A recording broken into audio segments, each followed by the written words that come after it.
সকলের প্রতি আমার আন্তরিক সালাম। আসসালামু আলাইকুম রাহমাতুল্লাহি ওয়া বারাকাতুহু। মহান আল্লাহ পাকের দরবারে লাখো কোটি শুকরিয়া আদায় করি। আল্লাহ তাবারক তাআলা জাল্লা শানু আমাদেরকে এই সফর মাসের দ্বিতীয় জুমায় এই উমরাবাদ পূর্বপাড়া জামে মসজিদে আসার বসার তৌফিক দান করেছেন। সবাই বলেন আলহামদুলিল্লাহ।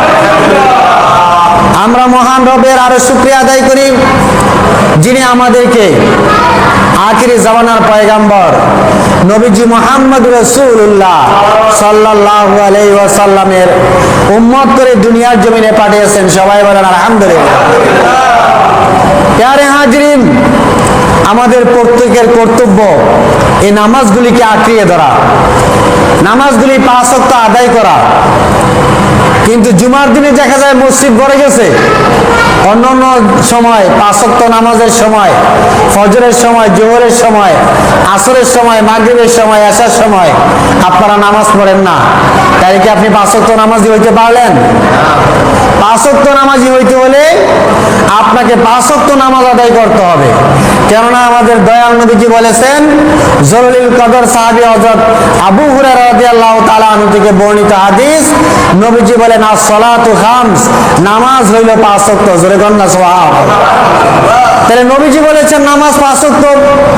5 ওয়াক্ত নামাজ আমাদেরকে মসজিদে এসে আদায় করতে হয়। কিন্তু আপনি শুধু জুমার দিন জুমার নামাজটা আদায় করলেন, তাই তো আপনি 5 ওয়াক্ত নামাজি হইতে পারলেন না। 5 ওয়াক্ত নামাজের দ্বারা যদি আপনার জিন্দেগির গুনাহগুলি মাফ না হয়, জুমার নামাজের দ্বারা আপনার গুনাহ মাফ হয়ে যাবে। কিন্তু 5 ওয়াক্ত নামাজ অবশ্যই আপনাকে আদায় করতে হবে, ঠিক না বেঠিক? 5 ওয়াক্ত নামাজ আদায় করার লাগবে কিনা? কিন্তু আমরা চাই খালি জুমার নামাজটা দিয়ে নি কোনো রকমে পার পাওয়া যায়, এরকম মুসল্লি আছে না নাই? শুধু জুমার মুসল্লি না, মাঝে মাঝে লক্ষ্য করলে সমাজে পাইবেন 5 ওয়াক্ত তো আয়ই না, জুমার নামাজের মসজিদও আয়ে না, জুমাও পড়ে না। আবার দেখবেন মাঝে মাঝে 2 ঈদের নামাজে, কুরবানির ঈদে আর রোজার ঈদে নামাজ পড়তে দেওয়া যায়। এরকম মুসল্লি আছে না নাই? বসিরা মুসল্লি, এই বসিরা মুসল্লি আছে কিছু, সাপ্তাহিক মুসল্লি আছে কিছু। বসিরা মুসল্লি আর সাপ্তাহিক মুসল্লি দিয়া পার পাওয়া সম্ভব হবে না। আমার আল্লাহ রাব্বুল আলামিন বান্দার উপরে 5 ওয়াক্ত নামাজ ফরজ করে দিয়েছেন। আমার আল্লাহ বলেন, আকিমুস সালাতা তারাফাইন নাহারি ওয়া যুলাফাম মিনাল লাইল। বান্দা, দিনের 2 প্রান্তে তুমি নামাজ আদায় করবে। দিনের 2 প্রান্তের নামাজ হইল ফজরের নামাজ আর মাগরিবের নামাজ। দিনের 2 প্রান্তের নামাজ, ফজরের নামাজ, মাগরিবের নামাজ।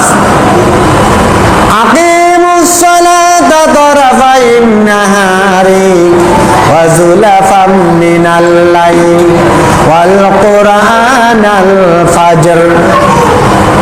ফজরের নামাজ আপনাকে আদায় করতে হবে।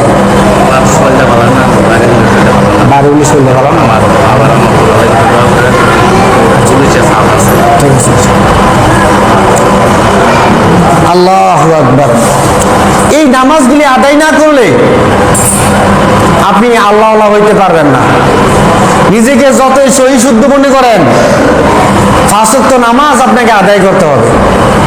5 ওয়াক্ত নামাজ পড়লেন না, নিজেকে আপনি ইমানদার দাবি করতে পারবেন না। আল্লাহর নবী সাল্লাল্লাহু আলাইহি ওয়াসাল্লাম ইরশাদ করেছেন, মান হাফিজা আলাইহা কানাত লাহু নূরা ওয়া বুরহানা ওয়া নাজাতা ইয়াউমাল কিয়ামাহ। যে ব্যক্তি নামাজের সংরক্ষণ করবে, নিজে নামাজ পড়বে, অধীনস্থদেরকে নামাজের কথা বলবে, ছেলে মেয়ে আত্মীয় স্বজনকে নামাজের কথা বলবে, ওই লোকটার জন্য কিয়ামতের ময়দানটা একটা নূর হয়ে যাবে, আলো হয়ে যাবে। সুবহানাল্লাহ। কিয়ামতের ময়দান অন্ধকার থাকবে, আলোর ব্যবস্থা থাকবে না। সে অন্ধকার নামাজি ব্যক্তির জন্য থাকবে না। জোরে বলেন না সুবহানাল্লাহ।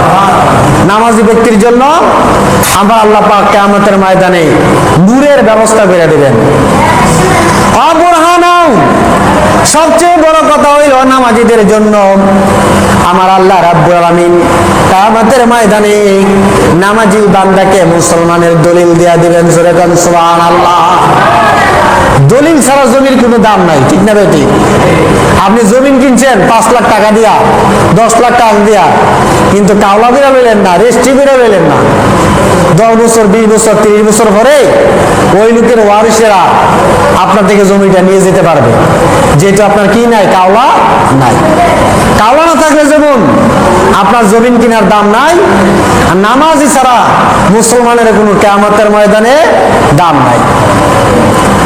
এই জন্য দয়াল নবী বলেন, মান হাফিজ আলাইহা কানাত লাহু বুরহানা ওয়ালা নাজাতা ইয়াউমাল কিয়ামাহ, মান হাফিজ আলাইহা কানাত লাহু নূরা ওয়া বুরহানা। নামাজি ব্যক্তির জন্য কিয়ামতের ময়দানে নামাজ নূর হয়ে যাবে, মুসলমানের দলিল হয়ে যাবে, জাহান্নাম থেকে মুক্তির কারণ হয়ে যাবে। জোরে কোন সুবহানাল্লাহ।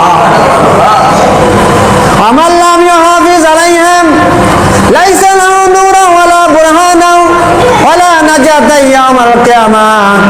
আমাদের দয়াল নবীজি বলেছেন, যে ব্যক্তি নিজে নামাজের সংরক্ষণ করে না, নিজে নামাজ পড়ে না, ছেলে মেয়েকে নামাজের কথা বলে না, ছেলে মেয়েকে নামাজের জন্য উৎসাহিত করে না, কিয়ামতের ময়দানে ওই ব্যক্তির জন্য কোনো নূর থাকবে না। নাউজুবিল্লাহ। নূর থাকবে না আসরের ময়দানে। কেননা আপনি নিজেও ফজর ওয়াক্ত নামাজ থেকে উঠছেন না, আপনার ছেলে মেয়েকেও নামাজের কথা বলছেন না, আপনার স্ত্রীকেও আপনি নামাজের কথা বলছেন না। ক্ষেত্র বিশেষে দেখা যায় স্ত্রী নামাজ পড়তে চায়, স্বামী তাকে নামাজ পড়তে দেয় না, নামাজ পড়ানো লাগতো না, তুমি শুয়ে থাও। জোরে বলেন নাউজুবিল্লাহ। তাইলে আপনিও বেনামাজি হইলেন, স্ত্রীকে বেনামাজি বানাইলেন, আর কিয়ামতের ময়দানে দুইজনই জাহান্নামের আগুনে জ্বলবেন। প্যারে হাজরিন, আর যে ব্যক্তি নামাজ না পড়বে, আল্লাহর নবী সাল্লাল্লাহু আলাইহি ওয়াসাল্লাম বলেছেন, ওই ব্যক্তির জন্য জাহান্নাম থেকে মুক্তির কোনো ব্যবস্থা থাকবে না। নামাজ না আদায় করলে জাহান্নাম থেকে বাঁচার কোনো ব্যবস্থা থাকবে না। মা কারুনা ফেরাউন, কারুন ফেরাউন, বড় বড় হামান, কাফেরদের সঙ্গী হয়ে জাহান্নামের আগুনের মধ্যে জ্বলতে হবে। জোরে কোন নাউজুবিল্লাহ। এই জন্য আমাদেরকে নামাজের সংরক্ষণ করতে হবে, নামাজের দিকে আমাদেরকে ধাবিত হইতে হবে। ও আমার মা বোনেরা, 5 ওয়াক্ত নামাজ আদায় করবেন। 5 ওয়াক্ত নামাজ যদি আদায় না করেন, কিয়ামতের ময়দানে আপনার ছেলে মেয়ে, আপনার স্বামী, আপনার আত্মীয় স্বজন আপনাকে জাহান্নামের আগুন থেকে বাঁচাইতে পারবে না।